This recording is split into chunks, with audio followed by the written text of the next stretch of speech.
हमने पढ़ा था कि ये जो बानर थे, इनकी उत्पत्ति कैसे हुई।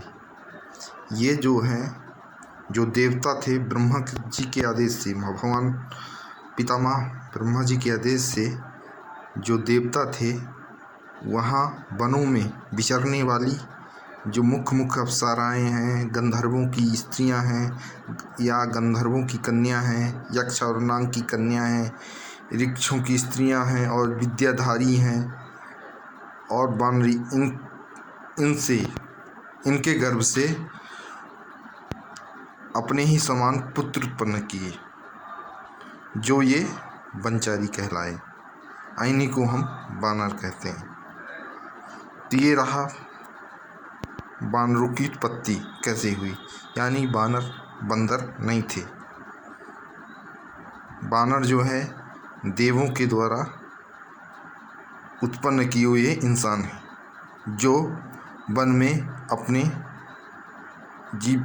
वनों में अपना जीविका का साधन कंदमूल, फल फूल, ये सब इत्यादि था। अब चलते हैं ऋक्षराज जामवंत की उत्पत्ति कैसी हुई। ऋक्षराज जाम्बवंत जो थे, ये भी वनचारी थे। इनकी उत्पत्ति भी इसी तरह हुई है, लेकिन अपने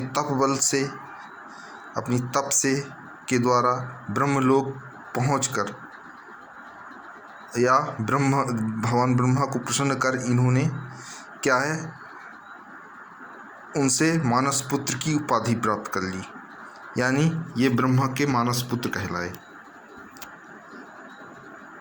तो इनमें पहले ही कहा गया है इस श्लोक में, पूर्वमेव मया सृष्टो जाम्बवन नृक्ष पुंगवः,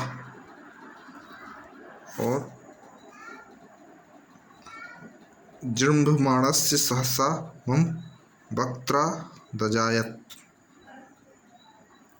इसका अर्थ इसमें ये दिया है, मैंने पहले ही ऋक्षराज जाम्बवन की सृष्टि कर रखी है। एक बार मैं जब वहीं ले रहा था, उसी समय वह साफ मेरे मुंह से प्रकट हो गया। यानी इसका मतलब ये है कि जब भगवान ब्रह्मा जो है आराम कर रहे थे, तो उसी समय वहीं पर ऋक्षराज जाम्बवंत पहुंच गए और वहीं से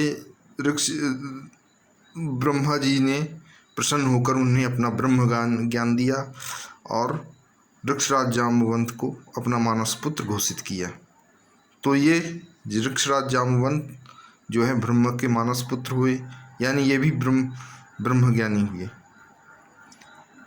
ये सभी ऋक्षों में बुद्धिमान थे और विद्वान भी थे, इसलिए ब्रह्मा के मानस पुत्र कहे गए हैं। अब चलिए, तो इसी तरह से भगवान ब्रह्मा के कहने पर अनेक देवताओं ने वनचारी के रूप में अनेक पुत्र उत्पन्न किए। और इसमें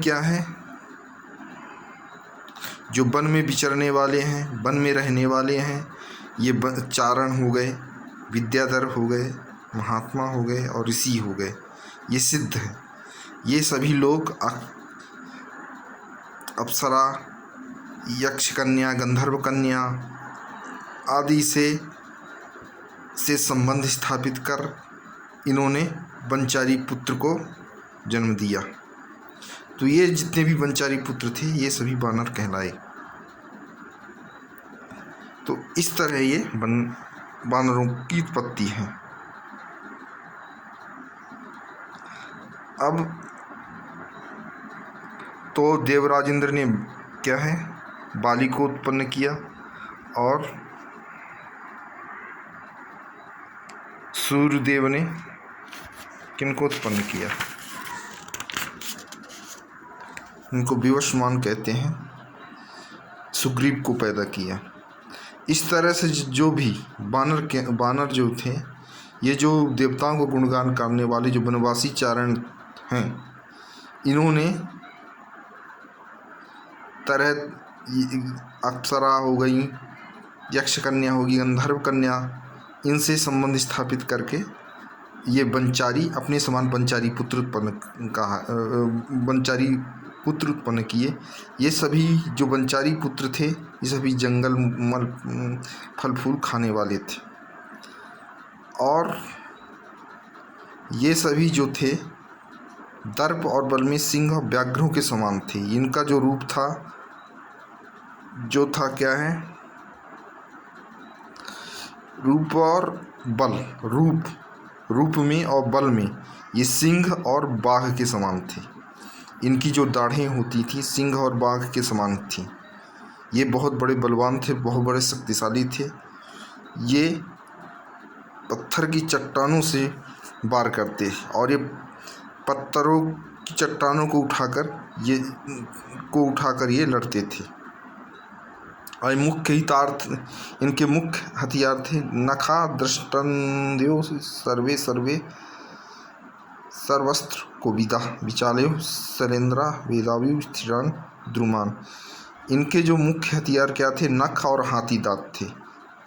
ये नखों से और हाथी दांत से ये लड़ते थे। इनके शस्त्र थे, मुख्य शस्त्र थे हाथी दांत और नख। यद्यपि इनको सभी प्रकार के शस्त्रों का ज्ञान था।